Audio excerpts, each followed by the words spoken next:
Première épître aux Corinthiens, chapitre 3, et je lis le verset 16 et 17. Ne savez-vous pas que vous êtes le temple de Dieu et que l'Esprit de Dieu habite en vous? Si quelqu'un détruit le temple de Dieu, Dieu le détruira, car le temple de Dieu est saint, et c'est ce que vous êtes. Que nul ne s'abuse lui-même. Si quelqu'un parmi vous pense être sage selon ce siècle, qu'il devienne fou afin de devenir sage. Eh bien, ce texte est particulier et il nous donne encore aussi une vérité biblique, la doctrine biblique, un principe biblique, principe de vie, quelque chose que tout croyant, né de nouveau, régénéré, né d'en haut, doit savoir et comprendre, parce que c'est un principe spirituel. Ne savez-vous pas, peut-être que certains l'ont oublié, peut-être certains ne le savent pas, c'est pour ça que l'apôtre le dit à l'église de Corinthe, vous êtes le temple de Dieu. Je suis le temple de Dieu et l'Esprit de Dieu habite en nous. Alors ça peut-être, ça doit nous interpeller. Je sais que certains, oula, le temple à Jérusalem n'existe plus, mais je suis moi-même devenu le temple où l'Esprit de Dieu habite. C'est formidable, mais c'est curieux aussi, et puis c'est peut-être un peu, pas stressant, mais oui, c'est mystérieux, c'est caché, c'est difficile peut-être à saisir, à comprendre. L'Esprit de Dieu habite en nous. Quand Jésus est parti, remonté au ciel, il l'avait dit très clairement, je vous enverrai le Consolateur, l'Esprit de vérité, et il vous enseignera tout ce que vous devez savoir. Donc, il n'a pas laissé les premiers disciples, apôtres, les premiers chrétiens seuls, et depuis plus de 2000 ans, c'est le cas, il ne nous a pas laissés seuls. Quand quelqu'un me dit « Pasteur, je suis seul », je suis désolé, je m'excuse, oui, peut-être vous êtes seul, vous avez... Alors certains disent « Oui, pasteur, vous ne pouvez pas comprendre, vous êtes marié, vous avez des enfants, c'est parce que c'est que la solitude, peut-être. » J'ai connu aussi des temps de solitude, mais c'est vrai, voilà. Mais c'est pas de ça dont il est question. C'est que à partir du moment où Christ vit en nous, eh bien notre corps devient le temple de Dieu, le temple où l'Esprit de Dieu habite. Quand on réalise ça, que en fait l'Esprit de Dieu veut venir habiter en nous, ça nous pousse à quoi? Ça doit nous interpeller en disant ça, c'est une parole de Dieu vivante et qui poursuit un but. C'est qu'on en prenne conscience déjà, qu'on réalise, mais l'Esprit de Dieu habite en moi. Oui, mais le Saint-Esprit, il est saint. Donc il n'y a rien d'impur, il n'y a rien de mauvais qui doit être en moi, parce que dans ce cas-là, le Saint-Esprit ne va pas pouvoir rester. Vous voyez, je crois que beaucoup de chrétiens discutent parce qu'en fait, ils sont en lutte avec beaucoup de choses de la chair.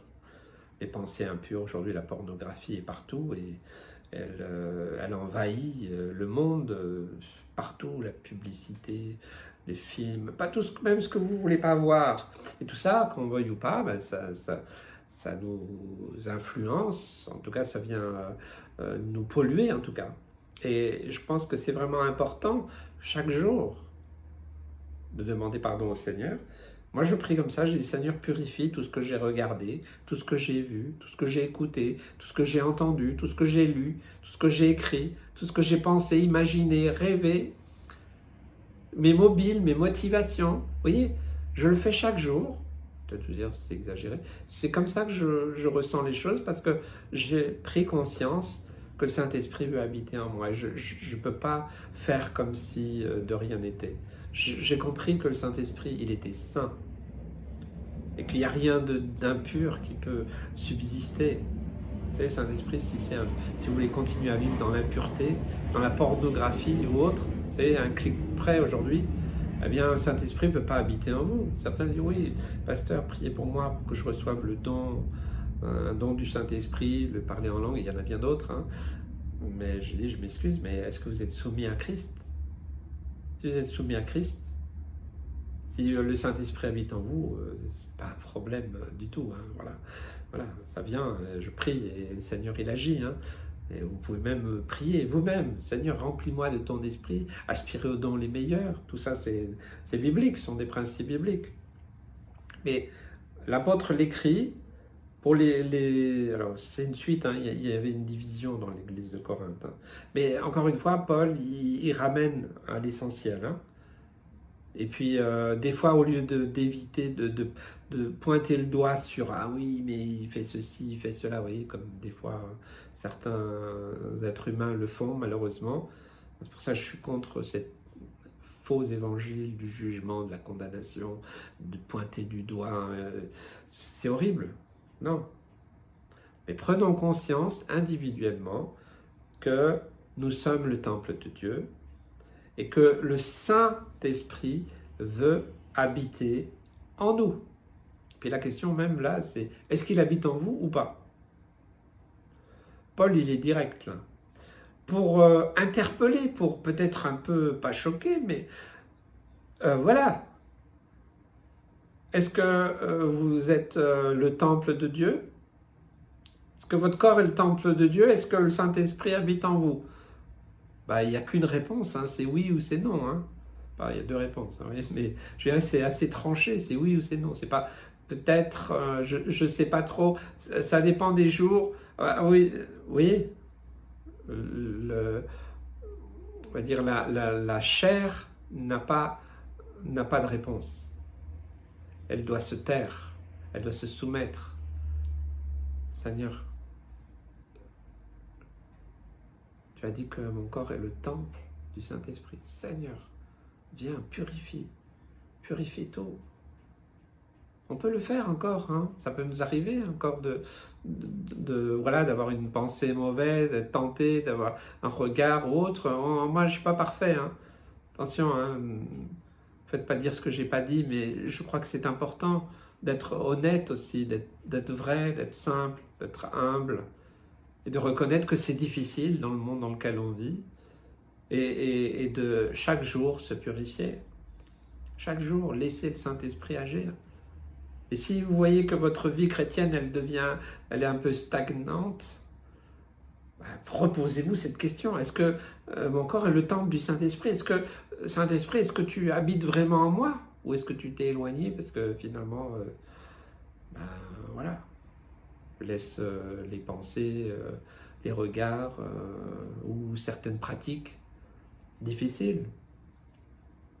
Je le dis des fois aussi au couple, faites attention, hein, la porte de la chambre à coucher, c'est pas dire Seigneur, écoute, tu restes derrière, hein, là ça nous regarde. Non, c'est aussi un lieu où nous devons réaliser que même dans un couple, l'homme et la femme, chrétiens, hommes et femmes régénérés par Dieu, eh bien sont deux temples et le Saint-Esprit habite. Donc il n'y a rien qui va se passer là entre les deux qui soit impur, qui soit sale, qui soit souillé, qui soit pollué avec les choses charnelles. Non, c'est un moment d'échange, de partage, d'amour, de vérité, de complicité formidable. Si chacun se donne à l'autre dans l'amour, alors il n'y a aucun problème. Mais faisons attention, des fois il y a des schémas, si vous avez été impacté peut-être par la pornographie, et bien alors ça peut venir aussi dans la chambre à coucher et finalement vous polluer. Puis ensuite, après c'est compliqué parce que le diable est là, puis il vous accuse. Ouais, tu vois bien, t'es pas chrétien. Et toutes sortes de pratiques qui se font dans les films porno ou autres, mais on n'est pas appelé à avoir une sexualité de ce type. Moi, je n'ai pas de tabou. Hein. Je peux parler de tous les sujets sans aucun problème. D'ailleurs, je pense que les ministères devraient le faire, mais il faut beaucoup d'amour et de sagesse et pas de jugement. Mais parce qu'il y a beaucoup d'ignorance. Posez-vous la question, reposons-la. Est-ce que mon corps est le temple du Saint-Esprit? Est-ce que le Saint-Esprit vraiment peut habiter partout? Dans ce que je regarde, ce que je vois, ce que j'écoute, j'entends, ce que je lis, où je vais, tout ça. On n'a pas besoin d'un censeur, on n'a pas besoin même pas d'un pasteur. On a juste besoin de la parole de Dieu, de l'Esprit de Dieu et d'être honnête, d'être transparent. Et ensuite, Paul rappelle un principe biblique qui est brutal un peu. Hein. Verset 17. Si quelqu'un, alors ça c'est dans la mesure où c'est volontaire, si quelqu'un détruit le temple de Dieu, Dieu le détruira. Car le temple de Dieu est saint et c'est ce que vous êtes. Nous sommes des saints. On m'a raconté cette histoire que un homme fait visiter une église avec des statues, puis il dit, vous voyez, on a tous nos saints, ils sont là. Et puis alors il emmène cet homme, l'autre, là, il n'a rien dit de spécial, il l'emmène dans une petite assemblée chrétienne, et puis la salle est pleine avant la réunion, et puis il dit, voyez, nous les saints, ils sont assis sur les chaises. Dieu le dit, tu dois le croire, tu es saint. Nous sommes appelés à la sainteté, dans un monde profondément malsain, impur, pollué, pornographique, dans tous les sens du terme, et tout pousse à cela. Eh bien, Dieu nous appelle, Dieu t'appelle à être saint. Il a réservé pour toi la sainteté. Et celui qui détruit, alors ce verset peut-être est troublant, mais je crois vraiment qu'il y a une étape là. On peut lutter contre la chair. Hein. Paul le dira, on le verra plus tard. Hein. Il y a une lutte entre la chair et l'esprit. L'esprit est bien disposé, mais la chair est faible. Je veux faire le bien, puis finalement je fais le mal. Oui. Donc cette lutte, ok, donc ça c'est notre sanctification permanente. Mais je crois vraiment que tout ce qui est lié à notre corps, à ce qu'on regarde, ce qu'on voit, ce qu'on écoute, ce qu'on entend, ce qu'on lit, ce qu'on écrit, ce qu'on pense, on imagine, nos projets, nos ambitions, ils sont liés à la sainteté de Dieu. Si on ne les relie pas à la sainteté de Dieu, alors on ne peut pas comprendre ce message, on ne peut pas comprendre ce texte. Et alors quand on le comprend, bien, alors oui, c'est notre aspiration. C'est pas facile, hein, je dis. Hein. Il y a des luttes, il y a des combats, il y a des chutes des fois des rechutes. Mais moi je dis, ne vous arrêtez pas sur une chute, reprenez. Hein, j'ai inventé la FIR, hein, la force d'intervention rapide dans la prière. FIRD, hein. C'est de prier aussitôt. Arrière de moi, Satan. Je partageais avec quelqu'un ces derniers jours. Les chrétiens n'ont pas d'autorité, ou peu d'autorité, mais parce qu'ils ne savent pas qui ils sont en Christ. Ils ne gardent pas la position, et puis ne réalisent pas que, eh bien, en fait, leur corps, c'est le temple de Dieu, et que l'Esprit de Dieu, le Saint-Esprit, veut demeurer. Et en fait, c'est comme vous avez un bien précieux, imaginez un animal très précieux et qui est très très fragile, eh bien vous allez tout faire pour le protéger, pour empêcher toute pollution, tout ce qui pourrait être quelque chose qui pourrait le détruire. Eh bien quand nous réalisons ça, nous devons aussi prendre conscience que notre vie chrétienne, c'est aussi une vie de sainteté. Pas de Sainte Nitouche et je sais pas, enfin une espèce de candeur un peu déplacée, hein. Pas du tout ça. Non, il faut être fort pour être saint. Faut pas être faible pour être saint. Non, c'est prendre une décision, c'est faire un choix. Quelqu'un me disait, pasteur, oui, mais moi je prie, Seigneur. Fais ceci, fais cela, aide-moi. Je dis arrête de prier comme ça. Parce que Dieu aussi, il attend. Commence à te lever et commence à prendre position. J'ai décidé de suivre Jésus. Je veux rien d'impur. Comme Job l'a dit, je fais un pacte avec mes yeux. Et moi, je dis des fois, des hommes ou des femmes, je fais un pacte avec mes yeux pour regarder les autres, hein, de l'autre sexe, d'une manière pure. que des fois, il y a des regards. Il y a des regards. Des fois même, parmi les chrétiens, ça arrive. Et alors, quand l'autre croise le regard, c'est horrible. Alors, les gens, ils n'ont pas envie d'être en endroit où il y a des voyeurs, où il y a des gens qui vont dévisager du haut en bas une femme ou un homme. C'est pas le lieu, hein. Je parle de ces choses parce que c'est important. Prends conscience, mon frère, ma soeur, mon ami, que tu es saint, tu es saine, tu es une sainte, tu es un saint. C'est Dieu qui le dit, c'est pas moi qui le dis. Que le Saint-Esprit veut habiter en toi, qui veut demeurer en toi, que ton corps est le temple du Seigneur, de son Esprit.